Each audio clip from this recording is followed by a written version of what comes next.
Sinong gumawa ng pizza ko? Ate Mau? Bakit kilo to? Sir, sabi mo 5 minutes, di ba? Sabi mo 5 minutes, di ba? Sabi mo 5 minutes, di ba? Oo, 5 minutes. Sabi ko nagmamadali kasi ko. Ba't Meanwhile, Good day, sir. good day?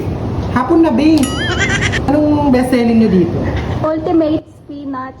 Ano yung ultimate? 699. Lahat po ng toppings namin nandyan, sir. Oh, best-selling nyo to? Yes, sir. O sige, ito na lang. Take out, no? Mamaya na ako magbabayad.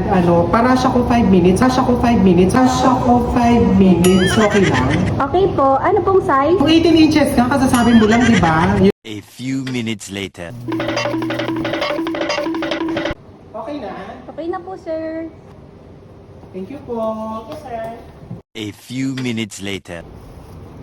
Oh my God, may init pa yata. Wait. Ay! Michelle to.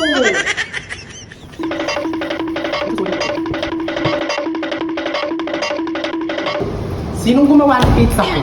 Ate Mau? Bakit kilo to? Sir, sabi mo 5 minutes. Sir, sabi mo 5 minutes. Sir, sabi mo 5 minutes, di ba? Oo, 5 minutes. Sabi ko nagmamadali kasi ko. Ba't ganyan? Nag-prepare nga naman 3 minutes. Yung 2 minutes ko lang magluto. Ha? Kumakain na maghilaw. Oh. Gusto mo yan, di ba? 5 minutes? Sa akin 2 minutes? Yes! Thank you, sir. Come again.